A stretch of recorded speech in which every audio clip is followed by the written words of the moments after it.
Hi guys, welcome back. I am so excited to talk about the April wrap up. I did pretty good. I'm pretty proud of myself. We finished 7 books this month. This is the April TBR, and these are all the ones that we finished off of that TBR. Let's just get into it. Get your drink, get your blanket, your pet, whatever you want, and let's talk about some books or do some house chores. Today it is a ghost for me. I went to the gym earlier and I need a little energy, a little kickstart. Let's get into it. The first book that I finished this month is Rhapsodic by Laura Talsmasana. I don't know, we all know I suck at last names and I forgot to look it up once again. My bad, guys. I will get better at that.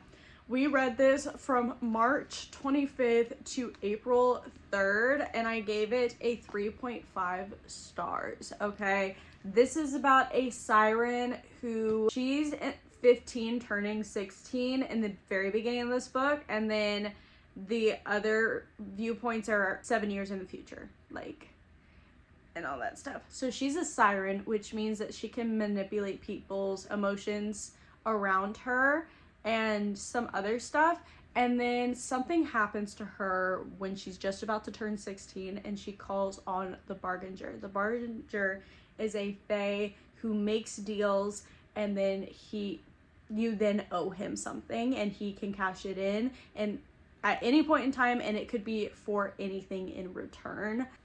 Then things get a little out of control and we're switching between past and present, and it is weird because there is a sexual tension when she's 16, and yeah, it's weird. But personally, most of it I'm getting from her. I'm not going to deny that there's not a little bit coming from him, but I think mainly for him it just felt like he needed her in a way. I don't know. It was weird. Like, I had to keep reminding myself that this girl was only 16. In my mind, she was 18 most of the time. But the sexual attention, I was getting a bit more from her than from him. But it was okay.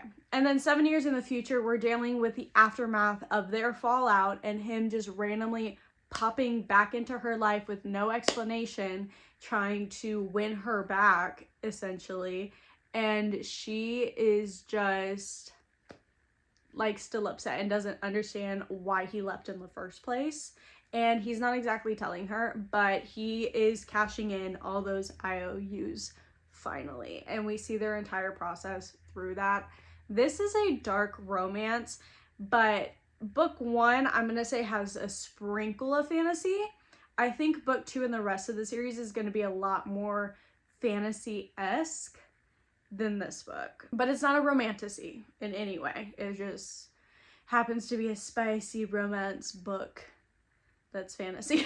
I feel like the point of views definitely going back to past and present. Like, in the past timeline, I was definitely getting the feeling of establishing like why they have this emotional and mental connection, and then when they're older, it's kind of mainly only focused on like a physical connection and that rebuilding of trust. So there's definitely 2 aspects that each timeline is focused on, and I liked that. But can this man answer a question? Just answer a goddamn question. It's not that fucking hard. I was intrigued the entire time. However, the ending felt very rushed. And I feel like it was a perfect setup for book 2. But I'm not interested in book 2. I'm sorry, not sorry. I've made my decision. I'm just not into book 2. And there's way more books out there that I would like to get to. So if I'm just not feeling it, I'm not going to go for it. So that is Rhapsodic. I would recommend this if you just want a nice, like, quick romance. I wouldn't even say it's all that spicy because it's book 1 and it's like establishing the rebuilding of their relationship. Not that they had a relationship, like a romantic relationship in the beginning. They definitely had a friendship. But that is how I feel about Rhapsodic.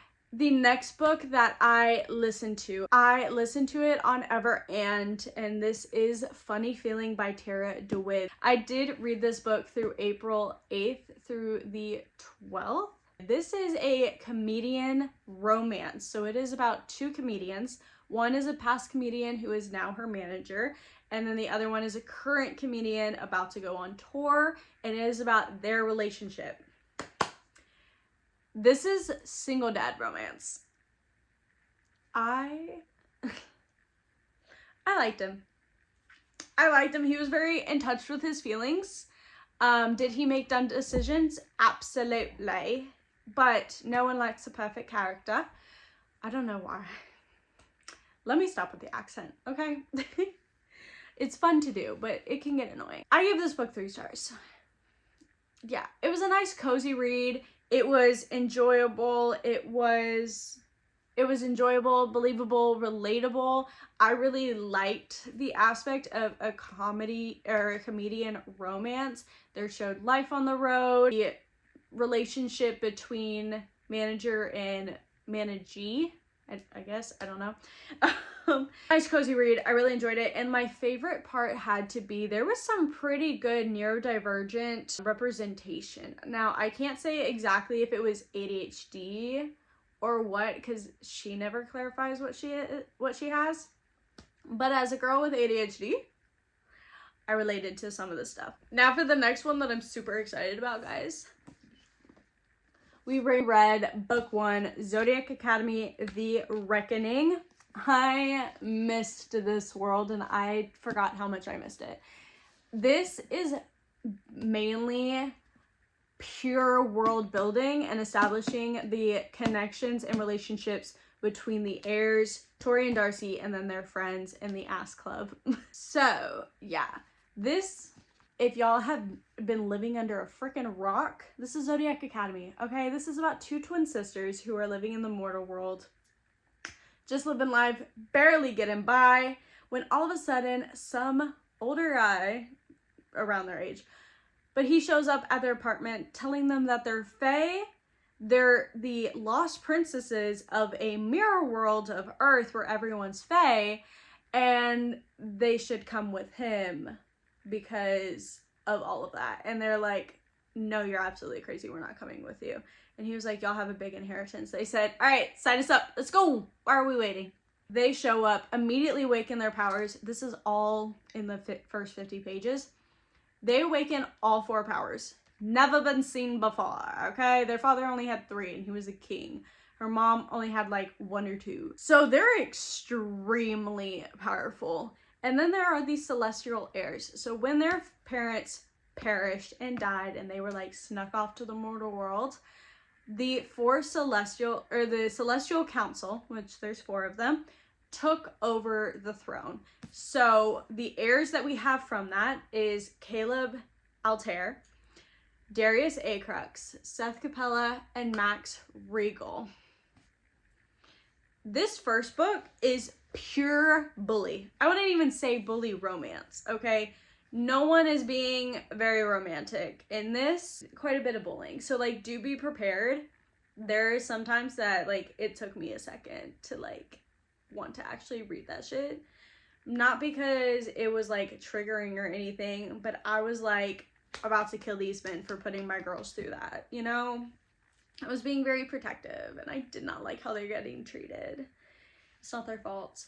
But I will say that I absolutely loved learning about the orders, the magic of the world, how they are different than humans. But yeah, my favorite was the orders.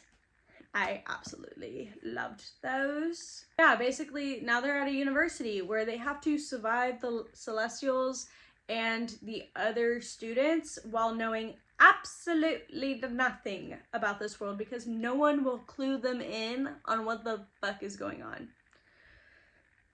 So annoying. So you as the reader are just along Tori and Darcy the whole time. But yeah. Also, their zodiacs do affect their lives. Like, basically, the stars chart your entire life for you, and you just basically live through it. So, From what I can tell, these stars are going crazy. Tori and her little like self-thoughts, and even Darcy with her self-thoughts about how hot these celestial heirs are freaking hilarious. Ignore the dimple story. He's an award-winning dickosaurus. She's saying that about Caleb. These girls had me chuckling, okay? There's a lot of serious moments in these books, or like big things that happen, but the Twisted Sisters, Caroline Beckham and Susan Valenti, do an amazing job of breaking up the serious moments with something funny. And I absolutely love that. It just adds to the vibes and the giggles. Geraldine, I love her. She's my silly, goofy girl, and I love that. And then pretty much right after finishing Zodiac Academy, book 1,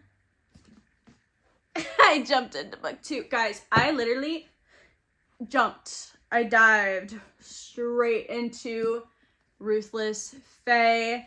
I gave this a 4.5 stars. This is definitely even more world building, but it's not like we're re-going over the same shit.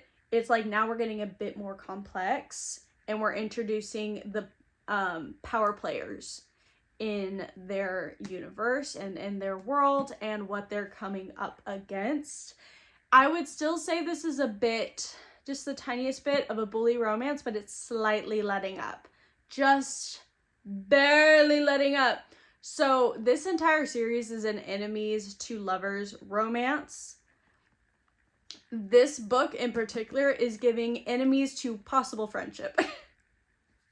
That's literally what it's giving, okay, guys? And I'm not exaggerating at all, but it was really good. And before I forget, I read this book from April 14th through the 16th with a combination of graphic audio and a physical copy. You cannot immersive read with graphic audio because it adds stuff or takes away certain sentences, and I just didn't enjoy that aspect. But I will say this is the first book I've ever really enjoyed from graphic audio, so I highly recommend this graphic audio of when you just are really enjoying the world of the book world, but the real world is telling you have responsibilities and you need to go do those.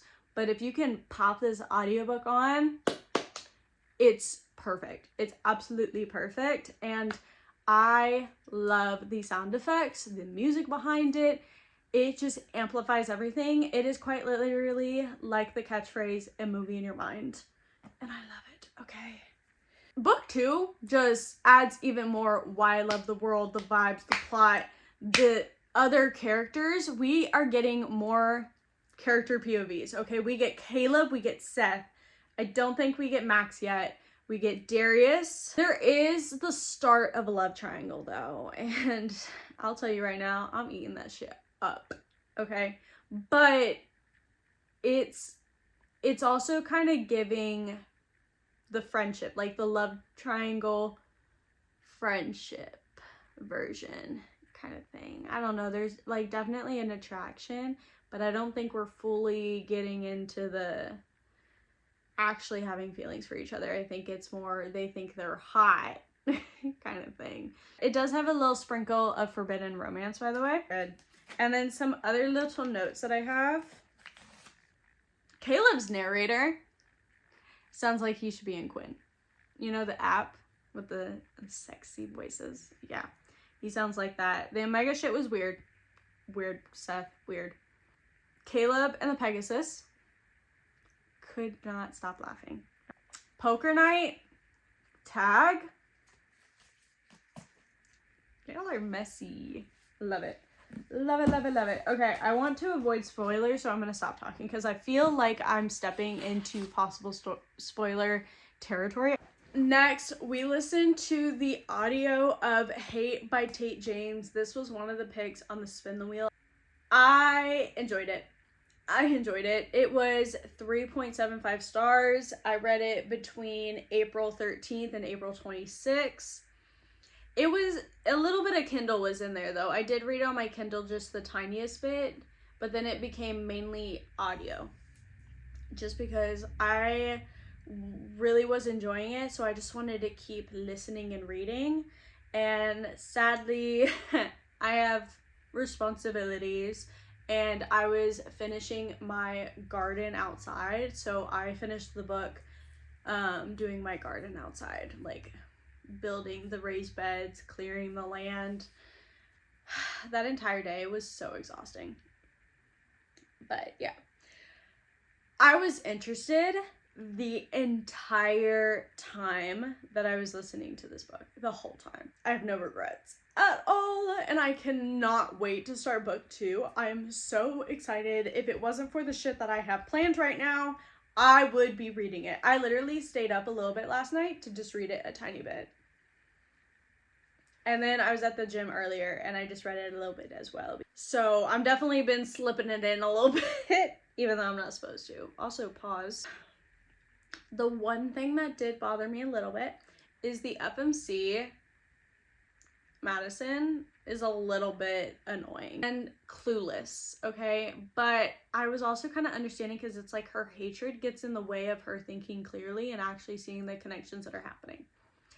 The male main characters, all of them are very different, but you definitely see that they are a unit, even though they're a little bit different. And I like that it's not copy and paste men, though sometimes it does feel like that. It was addictive, it was gripping. Quotes, I thought I recognized that ass. Now, what is a girl like you doing in West Shadow Grove, Madison Kate Davers? Okay. I like the new hair, by the way. Very eye-catching, edgy. Where that is said is like, not gonna be creating your own reverse harem out of that new living arrangement then. Those are all quotes in the very beginning of the book. Next, we read our first history book of the year, and that is The Lost Tudor Princess, The Life of Lady Margaret Douglas.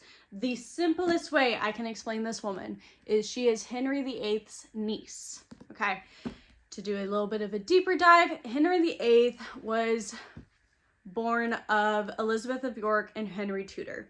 These are the two people getting married that ended the War of the Roses, which was two family lines fighting to see who had the crown, right? They get married, have 6 children, 4 live until they're in their teens. We have Arthur, Henry VIII. Well, it really goes Arthur, Margaret, Henry VIII, and Mary. Arthur dies. Hopefully I solved the problem because I don't know what was happening, all right? As I was saying, Arthur dies shortly after he gets married to Catherine of Aragon. Catherine of Aragon then becomes married to King Henry VIII, and that's his first wife.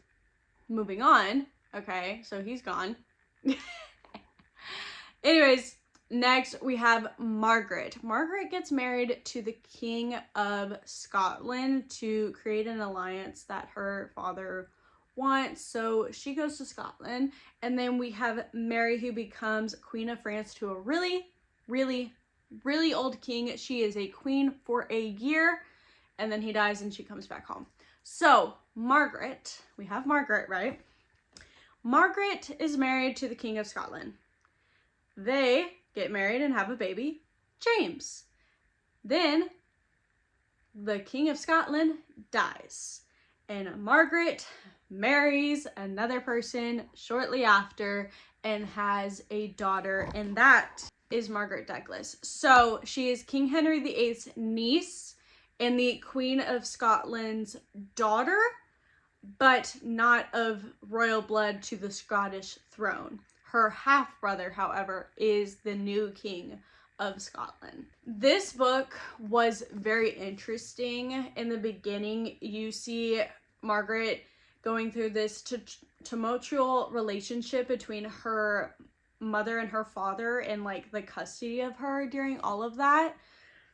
You see her grow up under King Henry VIII after her mom, I can't remember if she just leaves her with him and then dies, or dies and then she goes there. I can't remember at which point she dies. But that's what they do. Okay, so she's at the court even though her father is alive and well and having his own new family. Then Henry VIII dies, and Margaret is Catholic. So then when Mary I comes back in throne, she is very outwardly Catholic. Then Mary I dies, and we have Elizabeth I, who is vastly Protestant. So Margaret and her kind of bash heads a little bit. And by that point, Margaret has now had a son, or 2 sons at this point. She's like gotten married and all that, and in the beginning of the book she is a very much like seems very meek, like things are just happening to her and she's just like, all right, cool, sounds great. And then once you see her get married and have that stability that she didn't have under King Henry VIII, because he was woohoo, you see that she becomes very dominating. Like, with her kids, she's a very dominating mother. With her husband, she's a bit dominating.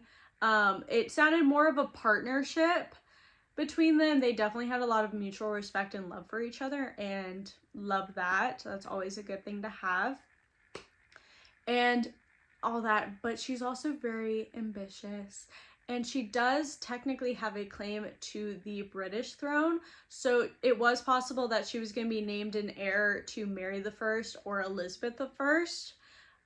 But there was also quite a few other people that could have contended for that spot. This is the one thing I will say about this book though. And I understand that this is a large part of women's importance back in the day.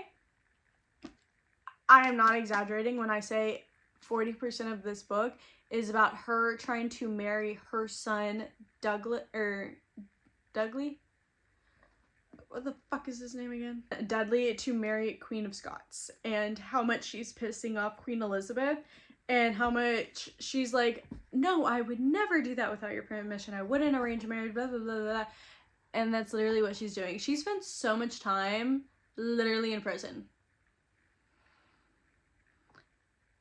I got bored. It was repetitive. She would get out of prison. She would get back in prison. She would lie. Her husband would need, you know, assistance of the monarch to actually get the money from his, like, earldoms and all that. Like, everything. It was just sounded like they were going through this vicious cycle in that part of her life. And it kind of made me bored. It genuinely did. I was like, dude, can we talk about anything else? And then finally, Dudley marries Queen of Scotland. I know how that ends. Not good for Dudley. And then she just, the rest of the book is about trying to marry her second son to somebody against the wishes of Queen Elizabeth I. Yet again, have we not learned from our mistakes? Apparently not, okay? It was just a little annoying towards the end. And yeah, but then she had a peaceful retirement pretty much. That's all I gotta say about that. And she finally had her dream come true. Her grandson became James I of England, and like the 6th or something of Scotland. So he actually brought together the Scottish and the British crown, which is what she thought her exact bloodline was going to do from the beginning. With all of that being said, because I forgot to tell you the stats first, I gave it 3 stars. I was bored a lot, but there was also a lot of educational stuff, and she did keep it a little bit interesting, but once it got repetitive, there was no way of making that interesting. Okay, that's just genuinely how that happens. I read this through April 19th through the 30th. I literally finished it like 5 minutes before midnight. Last book, and this one is a banger. This one is a banned book. This one is a classic. The Handmaid's Tale by Margaret Atwood. This book is fucked up, okay? That's really all I've figured out about it, is that it's fucked up, because what the fuck did I read? It doesn't follow a normal plot thing. I mean, I guess in some ways it does, but to me, the entire book was the conflict. The entire book was the problem. This regime was insane. I did not like it, and it scared me. I rated this 3.5 stars just because I genuinely did not know how to feel about it. Do I think this should be a banned book? Absolutely not. Everyone and their mother should read this book, because it is, stuff like this can happen. And, you know, there comes a point in this book when you see the regime like switch and all that, where the majority are silent. And that's exactly how politics work, okay? And that's how we allow stuff to happen, is just saying, oh, they're probably doing it for the good or something, and oh, it's fine, it doesn't affect me, blah, blah, blah, blah, blah, until it does, and it's already too late. So this is definitely a warning sign. I would definitely not say this is anti-religious in any which way. This is against using religion as a facade to the reasons that you are doing certain things. And that's exactly what they're doing. They're using religion to okay what they're doing. These men changed this whole regime just to secretly have the same life that they had before. It was so confusing when I got to that part. I was like, what the is going on? I read this through April 8th through the 30th. I finished it at like noon or like 1. I kind of felt a little dumb in the beginning because it was a bit difficult to read. It was very like flowery and flowy, but not in a like normal way. It was like she's been through so much and she's so tuned into every little thing because she doesn't either get to do anything else, or that's like how she's dealt with the trauma. And then we would change timelines mid-sentence, mid-paragraph, and I would have to reread it 3 times to make sure I think I know what's going on. I really enjoyed that, but I got used to it and then I really enjoyed it. These are certain chapters I have notes on. Chapter 41, Pure Reflection and Completely Breaking from the New Society. When I tell you, the end of this book felt like going down a steep hill with no brakes, no stopping, just until you crash and burn into a cliffhanger. It ended on fucking cliffhanger. Like, what the was that ending? What the was that ending? Okay, I'm done. We're done. Ooh, it made me mad. Guys, it just made me mad. That is it for the April wrap. We finished 5 physical books, 2 books off the spin the wheel, and 7 books in total. I am so excited. Let me know what books that y'all are reading currently, and if you recommend them, what the books were on your wrap, your 5-star, your least favorite. Tell me any and everything, and I hope that y'all had a great time and enjoyed chatting with me about some books for a little bit. Bye. Love y'all.